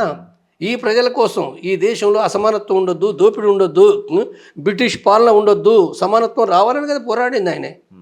అంటే నక్సలైట్లు కూడా అట్లే దేశం కోసం కాబట్టి వదిలేయాలంటారా? అంటే వదిలేయాలంటే చంపడం అనేది నీ రాజ్యాంగం ఇచ్చిందా? అదే కదా, నేనేమంటున్నంటే భారత రాజ్యాంగానికి అత్యధిక మంది ప్రజలు ఎన్నుకున్న ప్రభుత్వం చేసే చర్యలకు వ్యతిరేకంగా పోతే దాన్ని ఎట్లా ప్రజాస్వామ్యం అంటారు? ఇప్పుడు మరి నక్సలిజం ఎప్పుడు పుట్టింది? 60 ఏళ్ళ కదా. 60 ఏళ్ళు. అంటే ఈ దేశంలో నక్సలిజానికంటే ముందు తెలంగాణ సాయుధ పోరాటం కూడా కొనసాగింది కదా. ఈ దేశంలో తరతరాలుగా సాయుధ పోరాటాలు కూడా కొనసాగినాయి కదా. బ్రిటిష్కి వ్యతిరేకంగా కొనసాగింది, భూస్వాములకు వ్యతిరేకంగా కొనసాగింది, ఇప్పుడున్న ప్రభుత్వానికి వ్యతిరేకంగా కొనసాగుతూనే ఉన్నాయి కదా. ఎందుకు కొనసాగుతున్నాయి ఇవి కొనసాగడానికి కారణాలు ఏమున్నాయి? వాళ్ళకేం పనిలేకనా? వాళ్ళు ఆటలాడుకుంటుండ్రా?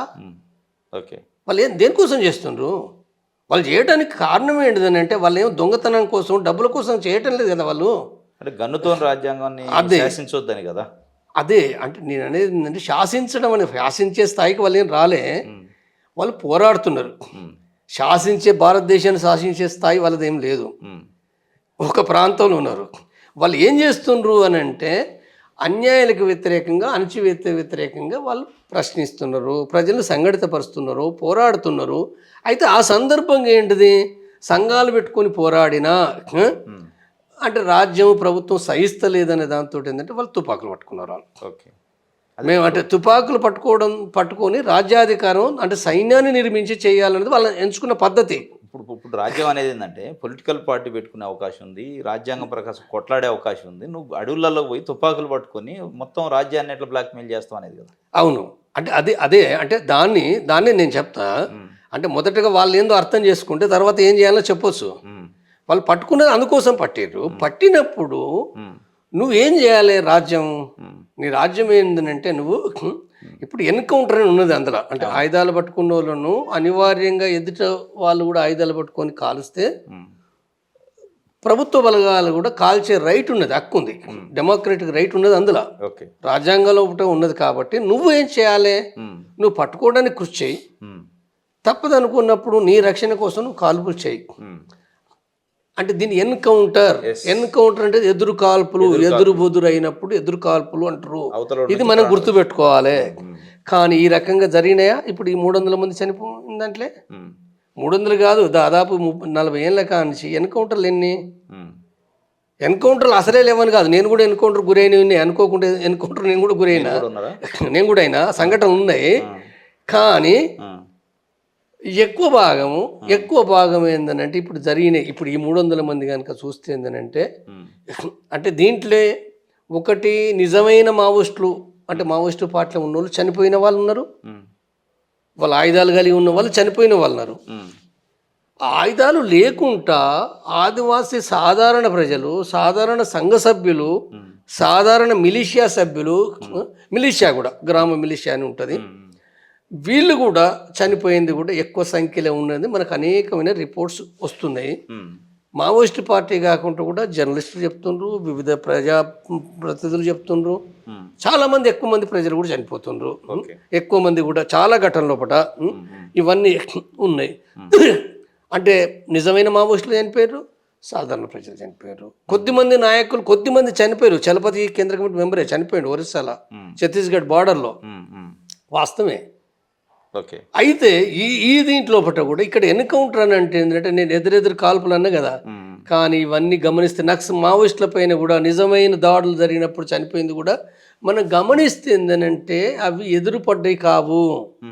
మరి ఏం జరిగినాయి అంటే ఏంటంటే వేలాది బలగాలు, 5,000 10,000 మంది పోలీసు బలగాలు చుట్టుముట్టి, తర్వాత దాన్ని ర్యాపిడ్ ఫైరింగ్ అంటారు, ఆటో ఫైరింగ్ అంటారు. అంటే AK-47 ఏవైతున్నాయో sophisticated weapons, Israel weapon, Russia AK-47 లాంటి వెపన్స్ తోటి, అంటే ఆ లోపల అసలు ఏంటిది సరెండర్ అనే అవకాశం ఏం లేదు. అక్కడ కనపడ్డారనంటే చుట్టుముట్టి చుట్టూ 100,000 మంది కాల్పులు చేస్తుంటారు. ఒక రకంగా జంతువును కాల్చినట్టే. దాంట్లో మిస్ అయ్యే అవకాశం ఉండొద్దు. వాడు సరెండర్ అనేది లేదు, తర్వాత ఇంకా వేరే ఏమీ లేదు, చనిపోవడమే. చనిపోయేదాకా కాలుస్తూనే ఉంటారు, గాయపడ్డా వదిలేదు లేదు. మీరు గుర్తుపెట్టుకోండి, ఇప్పుడు మరి గాయపడి వాళ్ళందరూ మనం గుర్తుపెట్టుకుంటే మరి గాయపడతారు కదా, గాయపడ్డప్పుడైనా నువ్వు తీసుకొచ్చి మళ్ళీ సేవ్ చేయాలి కదా.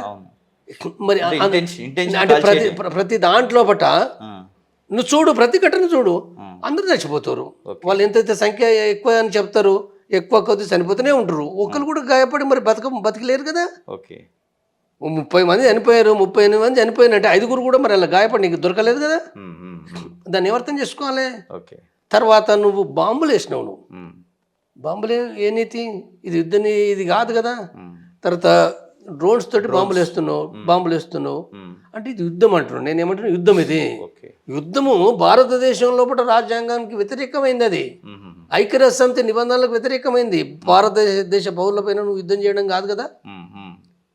కాబట్టి ఈ సమస్య అయితే ఇప్పుడు ఎట్లా మరి, నిజమే మావోయిస్టులు మరి తుపాకులు పట్టుకున్నారు, మరి ఏం చేయాలంటే ఈ ప్రభుత్వం చేయాలి. ఇది ఒక ప్రజాస్వామిక ప్రభుత్వంగా ఇది అనుకుంటున్నప్పుడు తప్పనిసరిగా ఈ ప్రభుత్వం నువ్వు దాన్ని అంటే ఈ సమస్య ఆర్థిక రాజకీయ సమస్యగా గుర్తించాలి, సామాజిక సమస్య గుర్తించి నువ్వు వాళ్ళతోటి ఒక వంక అంటే మిలిటరీ ప్రైమరీగా ఉండొద్దు, మిలిటరీ ప్రైమరీ కాదు, ఈ యుద్ధం ప్రైమరీ కాదు. ఏం చేయాలి, రాజకీయ ఆర్థిక సమస్యలు అంటే ప్రజల సమస్యలు పరిష్కరించాలి. దాని నుంచి వచ్చింది కదా, దాని నుంచి పరిష్కరించాలి కదా. ఇప్పుడు ఆదివాసి ఉంది, ఆదివాసులు పోరాడుతున్నారు అక్కడ మైనింగ్కి వ్యతిరేకంగా పోరాడుతుండ్రు. బస్తర్ లోపట, ఛత్తీస్గఢ్ లోపట అక్కడ పెట్టుబడిదారులు అక్కడ అంటే ఆ భూమి లోపట ఇనుము ఉంది, ఉక్కు ఉన్నది, రకరకాల ఖనిజాలు ఉన్నాయి. ఈ ఖనిజాలు తవ్వుకపోవడానికి కదా పెట్టుబడిదారులు. ఓకే, దాని మూలంగా వాళ్ళ జీవితాలు దెబ్బతింటాయి కదా. ఓకే, వాళ్ళకు వాటర్ కలుషితం అవుతుంది, వాళ్ళ పంటలు మండయి, వాళ్ళు ఆ ప్రాంతాల నుంచి వెళ్ళిపోవాల్సి వస్తుంది.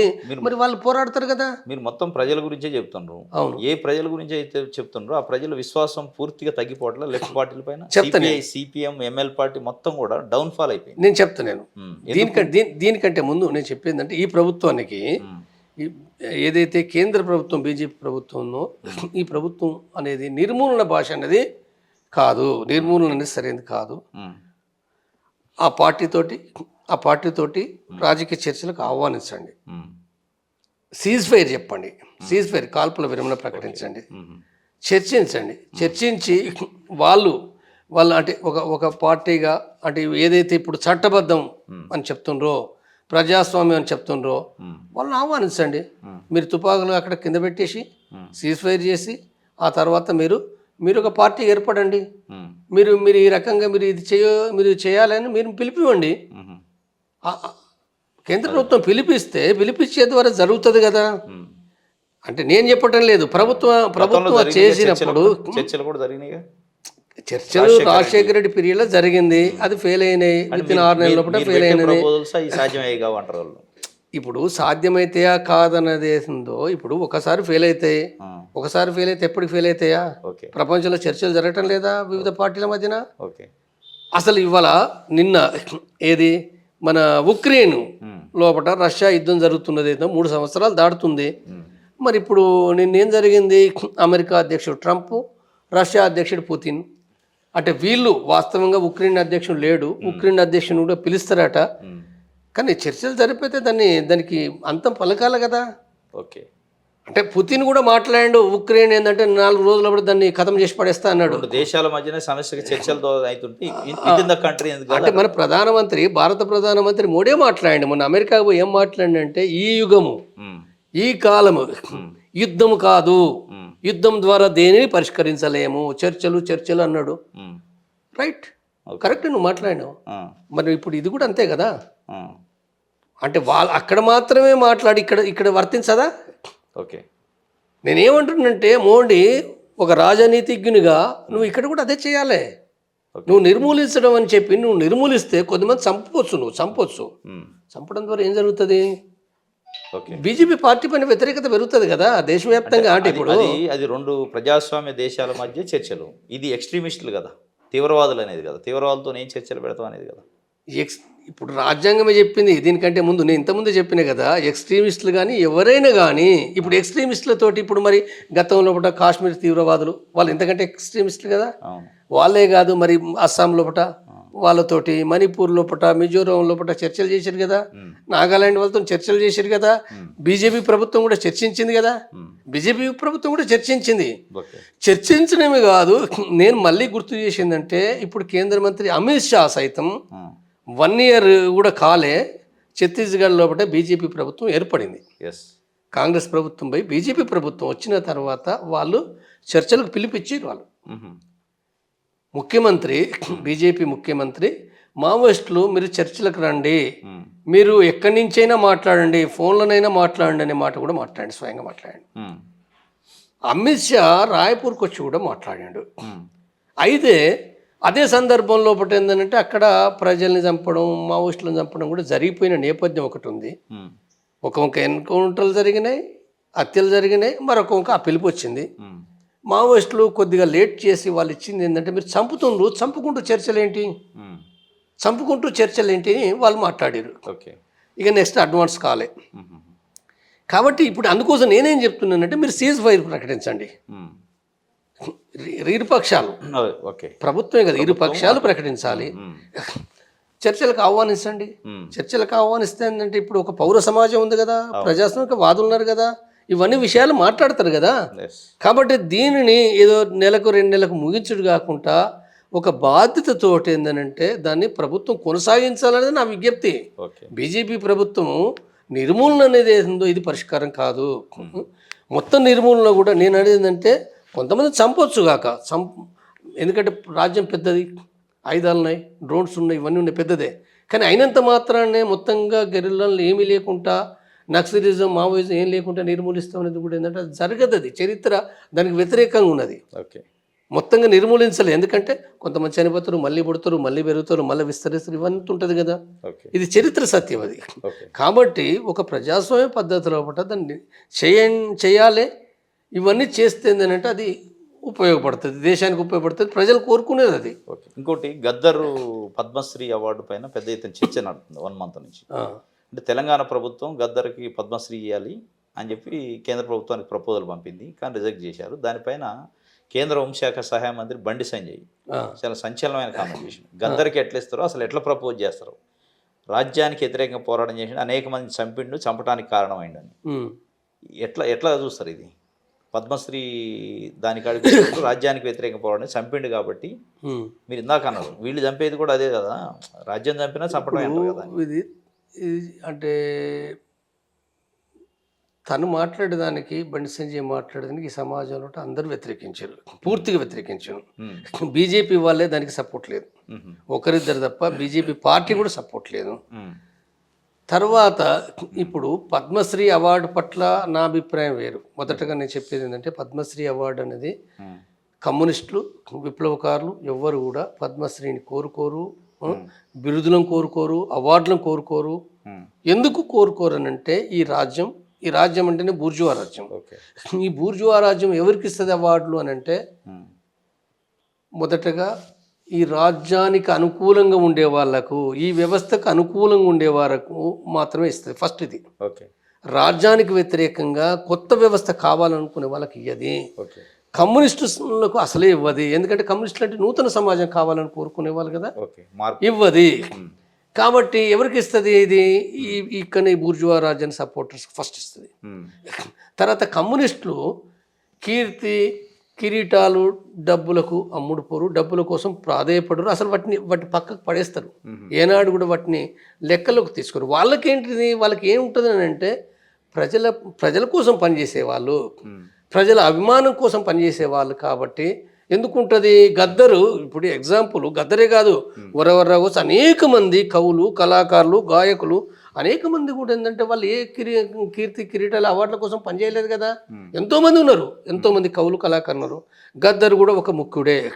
గద్దరు 50 సంవత్సరాలు తన పాట పాడిండు, రచించిండు, రకరకాల అభినయం చేసిండు, తను మాట్లాడి ఎవరి కోసం చేసిండు? ప్రజల కోసం. ఆనాడు తన కాల్పులో కూడా గురైండు కదా, అక్కడ బుల్లెట్ కూడా తన గుండె లోపల ఉన్నాయి కదా. మరి అయినప్పుడు కూడా ప్రజల కోసం నిత్యం తన చాలా ఇబ్బంది, తన భార్యను కూడా జీతం పెట్టించి, అంటే ఒక మీటరు అంటే ఎలక్ట్రికల్ కంపెనీ లోపల విమలక్క కూడా జీతం ఉన్నది. ఆనాడు వచ్చిన జీతం కూడా తక్కువ, తిండికి లేదు. కాబట్టి ఆ పరిస్థితుల్లో కూడా కష్టపడుతూ కూడా ఏంటంటే బతుకుతూ తన పాట పాడిండు ప్రజల కోసం. ఒక గొప్ప గాయకుడు. ఆ గాయకుడు అనేది ఇవాళ భారతదేశం మాత్రమే కాదు, ప్రపంచం గర్వించదగ్గ ఒక గాయకుడు, రచయిత, గొప్ప గాయకుడు. అంత గాయకుడుగా ఈ ప్రపంచం లోపల ఎవరో ఒకరిద్దరు మాత్రమే ఉన్నారు. అమెరికాలో పాల్స్ రాబ్సన్ అనే ఒక గాయకుడే ఉన్నాడు తప్ప ఇంకెవరు కూడా గద్దర్ను పోలిన వాళ్ళు, సరితూగా వాళ్ళు ఎవరు లేరు. అట్లాంటి వాడికి ఇస్తే తప్పేందంటున్నా పద్మ అవార్డు. నేను అనేది ఏంటంటే గద్దరు ఆ అవార్డు అనేది ఏందో గద్దరికి చాలా చిన్నది. పద్మశ్రీ కానీ లేదా భారతరత్న కానీ గద్దరికి చాలా చిన్నది. ఆ అవార్డులు ఏమీ ఆయనకి ఏం ఉపయోగపడేట్లేవు. ఈ ప్రజల అభిమానమే తప్ప ఇంకా వేరేది ఏమీ లేదు. కాబట్టి అలాంటిది అనుకున్నప్పుడు ఒకటి ఏంటంటే ఇక్కడ అయితే బండి సంజయ్ మాట్లాడడం అనేది చాలా అది అంటే తీసుకోరు కమ్యూనిస్టులు. కానీ ఈ అంటే బండి సంజయ్ మాట్లాడడం చాలా చీఫ్గా అంటే ఒక హింసావాదికి ఎట్లా ఇస్తారనంటే చాలా చీఫ్గా మాట్లాడుతుండు. ఏ హింసావాది, ఏ హింసతోటి అంటే హింసేనా? ఆయన హింస చేసిండా? హత్యాకారుడా?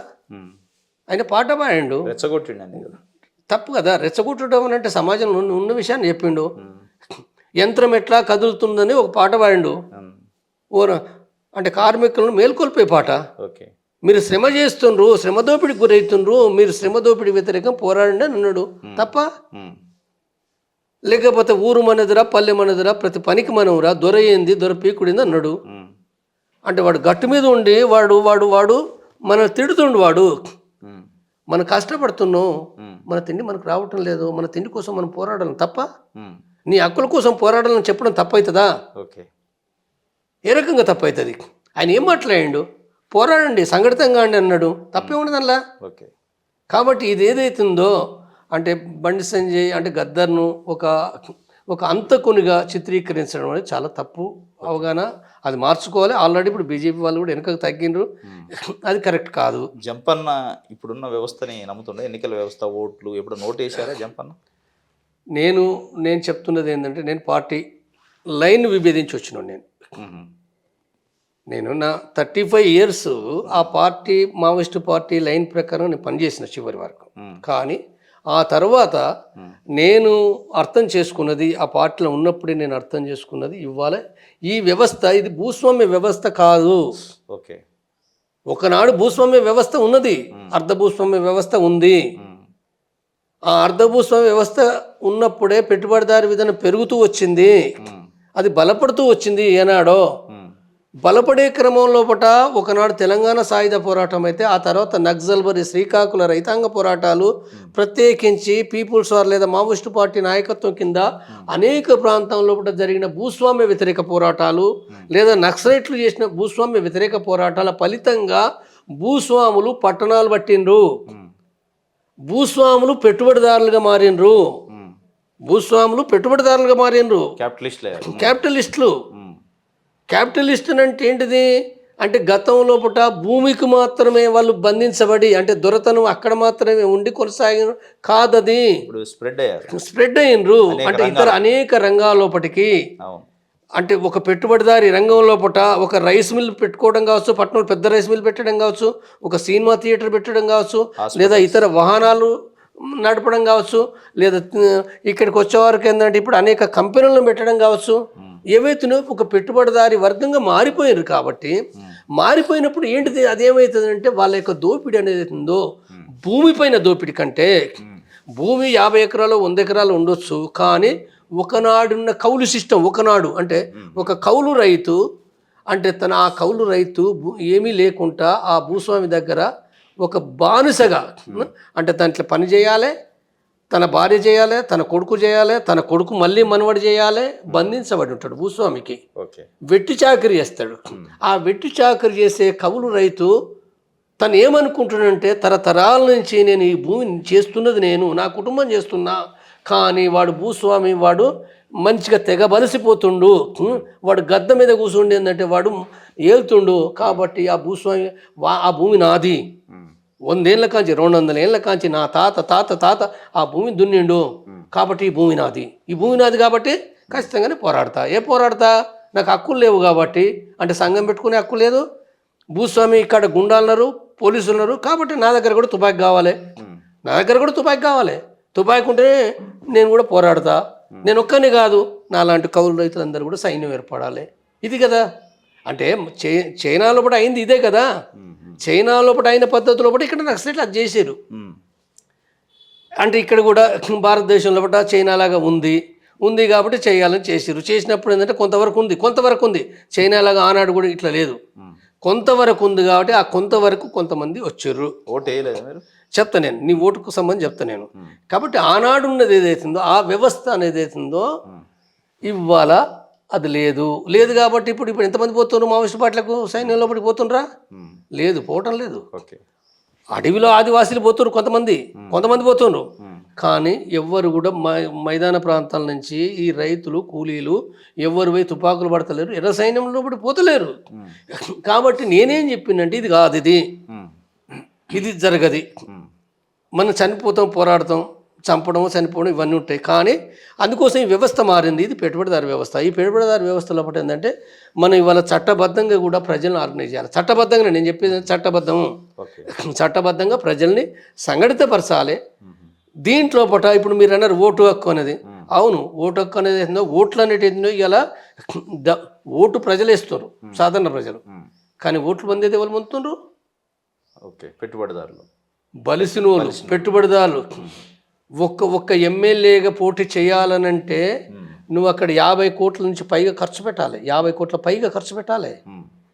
ఎవరు పెడతారు? పేదోడు పెడతాడా, మధ్యతరగతి పెడతాడా, కార్మికుడు పెడతాడా, ఉద్యోగి పెడతాడా, సాధారణ ఉద్యోగి?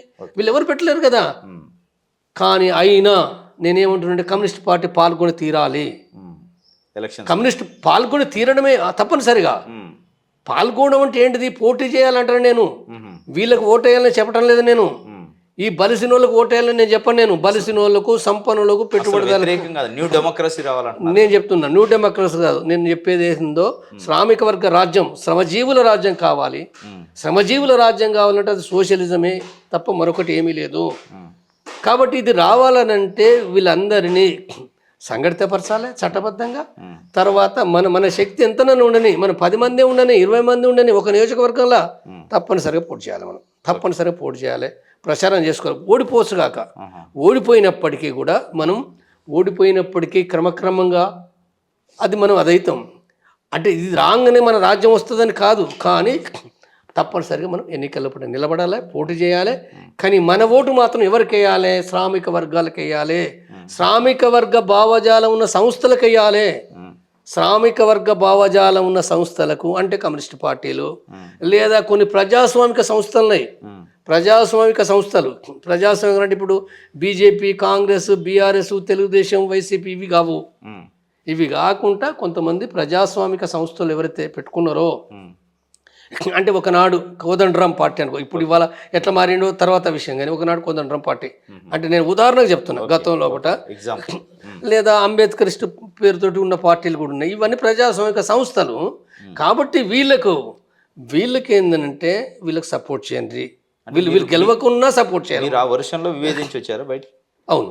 మరి వచ్చాక ఏమైనా ఆ యాక్టివిటీ చేశారు? మరి నేను యాక్టివిటీ అంటే నేను ఏవైతే ఇవిందో అంటే ప్రజల్ని చైతన్యవంతం చేయడానికి నా వంతు కృషిగా నేను రాస్తున్నా, మాట్లాడుతున్నా, కమ్యూనిస్టుని కూడా మేల్కొల్పడానికి నేను విమర్శలు పెడుతున్నా, మేల్కొల్పుతున్నా. నేను కమ్యూనిస్టులు కూడా ఐక్యం కావాలని కూడా చెప్తున్నా. నేను చీలిపోయి ఉండడు సరైనది కాదు, ఐక్యం కావాలి. తర్వాత ఐక్యం కావడమే కాదు, తప్పుడు విధానాలు మార్చుకోండి. ఇప్పుడు నేను మావోయిస్టు పార్టీ లైన్ చెప్తున్నానంటే మావోయిస్టు పార్టీ నాకు శత్రువు కాదు, నేను శత్రువు చెప్పను. నేను ఆ మావోయిస్టు పార్టీలో లేను, ఏ పార్టీ సభ్యుని కాదు. వాళ్ళ విధానాలు మార్చుకోవాలనే విషయం చెప్తున్నా. వాళ్ళ త్యాగాలను ఎత్తిపడతా, కానీ వాళ్ళ విధానాలు మార్చుకోవాలి. విధానాలు మార్చుకోవడం ద్వారా ఈ సమాజానికి ఉపయోగపడుతుంది, ప్రజలకు ఉపయోగపడుతుంది చెప్తున్నా. కమ్యూనిస్టులు మార్చుకోండి, ఐక్యం కాండి. ఐక్యం కావడం ద్వారా ఏంటంటే ఇది పెట్టుబడిదారు సమాజం గుర్తించి పనిచేయండి. బూర్జువాళ్ళకి సపోర్ట్ చేయకండి అని చెప్తున్నాను. మీరు ఎంతో సాహిత్యం చదివారు, అది కమ్యూనిస్ట్ సాహిత్యం కావచ్చు, నార్మల్ సాహిత్యం కావచ్చు. మార్క్సిజం అంటే 2 మాటలు ఏం చెప్తారు? మార్క్సిజం అంటే శ్రమజీవుల విముక్తి. ఒక్కటే మార్క్సిజం అని అంటే ఈ శ్రమజీవుల విముక్తి సిద్ధాంతం. ఈ ప్రపంచంలో భారతదేశం మాత్రమే కాకుండా ప్రపంచం లోపల ఇన్ని కోట్ల మంది, 700 కోట్ల ఈ జనాభాకు ఎవరైతే శ్రమజీవులను ఇంతకుముందు చెప్పినో ఆ శ్రమజీవులను పూర్తిగా విముక్తి చేసే సిద్ధాంతం. అన్ని రకాల అసమానతల నుంచి, అణచివేత నుంచి, దోపిడీ నుంచి విముక్తి చేసే ఒక సిద్ధాంతమే మార్క్సిజం. అదే కమ్యూనిజం, అదే సోషలిజం అనే సిద్ధాంతం ఏదైతుందో ఇవాళ నేను మళ్ళీ ఇంకొక మాటలో చెప్పాలంటే ఇవాళ మొత్తం ప్రపంచవ్యాప్తంగా కావచ్చు, భారతదేశంలో కావచ్చు, కమ్యూనిస్టులు వెనుకంజలో ఉన్నమాట వాస్తవమే. ఒకనాటి రష్యా, చైనా, సోషలిస్ట్ రాజ్యాలు ఇంకా మరికొన్ని దేశాల లోపల విముక్తి సాధించినవి కూడా అవి మళ్ళీ తిరిగి మనం ఓడిపోయిన మాట వాస్తవమే. కానీ తిరిగి ఖచ్చితంగా రేపు భవిష్యత్ కాలంలో పుట్ట ఈ ప్రపంచానికి కమ్యూనిజమే ఒక మార్గదర్శకం చేస్తుంది. అదే మన భవిష్యత్తు, దానికంటే మించింది ఏమీ లేదు. కాబట్టి తప్పనిసరిగా అంటే తప్పుడు విధానాల మూలంగా కొంత వెనుకంజి వేసినప్పటికీ తప్పనిసరిగా కమ్యూనిస్టులు తమ తప్పులను సరిదిద్దుకుంటారు, ముందుకు పోతారనేది ఏదో నేను ఒక ఆశాజీవిగానే నేను ఉంటున్నాను. చివరిగా ఇప్పుడు ఏ ప్రభుత్వం వచ్చినా అది సెంట్రల్ కావచ్చు, స్టేట్ గవర్నమెంట్స్ కావచ్చు, మీరేం పెట్టుబడిదారులు, క్యాపిటలిస్టులు పెరిగారని మీరు అనుకున్నారు. ప్రభుత్వాలు పోటీపడి దావోస్ పోతున్నాయి, ఇంకెక్కడికో పోతారు, పెట్టుబడిదారులు మేము పట్టుకొస్తాం, నేను 1,00,000 కోట్లు తెచ్చినా, నేను 2 లక్షల కోట్లు తెచ్చినా, పోటీ పెట్టుకొని పెట్టుబడిదారులను పట్టుకొస్తాం. అసలు పెట్టుబడిదారు వ్యవస్థ వద్దు, శ్రామిక వ్యవస్థ రావాలని మీరు అంటారు. ఎట్లా చూస్తారు ఈ విధానాలను? ఇప్పుడు ఎక్కడి నుంచో పెట్టుబడిదారుని పట్టుకొచ్చి ఇక్కడ ఉన్న ప్రజల భూమిని గుంజి వాళ్ళకి ఇస్తాను, ఈ కంపెనీల పేరు ఏదో ఉద్యోగాలు వస్తాయి, ఉపాధి వస్తుంది అని చెప్పి. ఏంది దీనివల్ల ఏమైంది సమాజం? ఒకటి ఏంటంటే ఇప్పుడు కమ్యూనిస్ట్ మార్గం ప్రకారంగా పెట్టుబడులు పెట్టడానికి మార్క్స్లు వ్యతిరేకం కాదు, మార్గం వ్యతిరేకం కాదు. పెట్టుబడులే వద్దని చెప్పి ఎప్పుడూ చెప్పది. పెట్టుబడులు వద్దని చెప్పది. పెట్టుబడులు వద్దని అంటే భూస్వామ్య వ్యవస్థ ఉండాలని కోరుకుంటుందా? ఓకే. అట్లని చెప్పి పెట్టుబడిదారులు రావాలి, వాళ్ళు ఏదో మేలు చేయాలని అది కూడా కాదు. మన ఇష్టాలతో సంబంధం లేకుండానే పెట్టుబడిదారి వ్యవస్థ పెరిగి తీరుతుంది. మన ఇష్టమేం లేదు.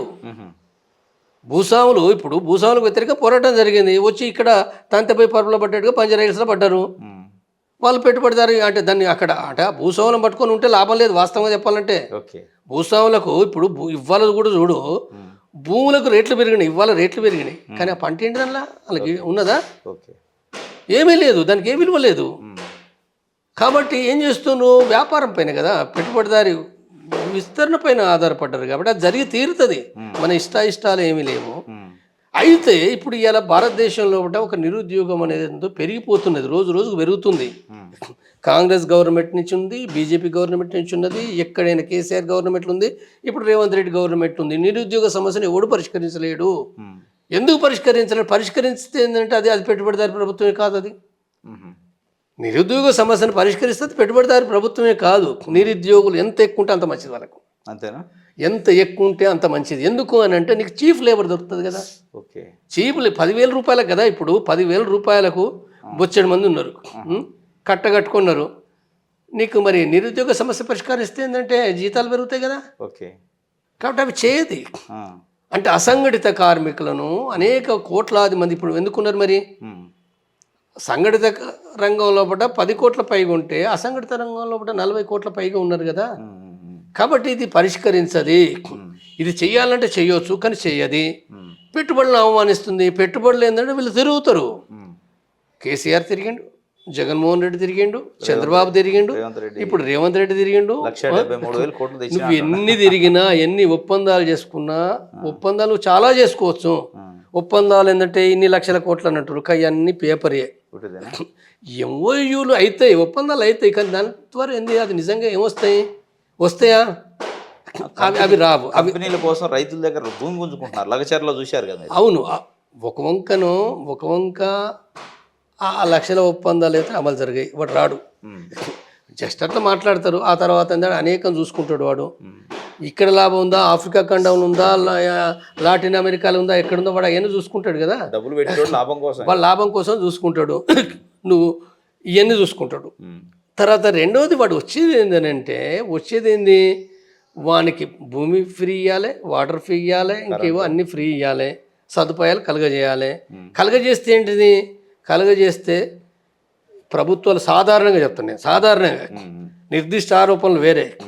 సాధారణంగా ప్రతి ప్రభుత్వము క్విట్ ప్రో అంటారు కదా. క్విట్ ప్రోకో అంటే నువ్వు ఒక పెట్టుబడిదారునివి, విదేశీ, నువ్వు ఒక జర్మనీ పెట్టుబడిదారునివి, నేను మాట్లాడుకుంటాం. నీకు నేను భూమి ఫ్రీ ఇస్తా, లేదా 5 రూపాయలకి ఎకరం ఇస్తా, 5,000కి ఎకరం ఇస్తా, నువ్వు రా, నీకు హైదరాబాద్ పక్క పంటే ఇస్తా. మరి నువ్వు నాకేమి ఇస్తావు? ఓకే, నీకు తక్కువ రేటుకి ఇప్పిస్తాను కదా. అంతే, నువ్వు నాకు ఇస్తావు. ఇవన్నీ ఏంటంటే ఇవన్నీ కాగితాలు ఉంటాయి కదా, ఈ బయట ఉంటాయి, బయట మీటింగ్లు జరుగుతాయి, ఇవన్నీ ఒప్పందాలు ఉంటాయి. ఆఫ్ ది రికార్డ్ కదా. ఈ ఆఫ్ ది రికార్డ్ జరిగేది వేరే. కాబట్టి అయినా కానీ నీకు అంటే నువ్వు సెటిల్ కావాలి కదా. సరే, తక్కువ రేటుకి ఇచ్చినా కానీ ఇంకా అనేకమైన విషయాలు చూస్తారు కాబట్టి అట్లా రావాలి. అట్లా వచ్చినప్పుడు ఈ సెటిల్మెంట్ జరగాలి. అయితే తిరిగి ఇంకోటి కూడా, నువ్వు ఇక్కడ భూమి తక్కువ రేటుకి ఇస్తానంటున్నావు. తక్కువ రేటుకి ఇస్తున్నట్టు ఏ భూములు ఎక్కడున్నాయి? 2 ఉన్నాయి. ఒకటి ప్రభుత్వ భూములు ఇప్పటికి ఉన్నాయి, వేలాది ఎకరాల భూములు ఉన్నాయి, చాలా ఉన్నాయి, వేలాది లక్షలాది ఎకరాల భూములు ఉన్నాయి. అంటే ప్రభుత్వ భూములు అప్పనంగా మనకు చెప్తావు.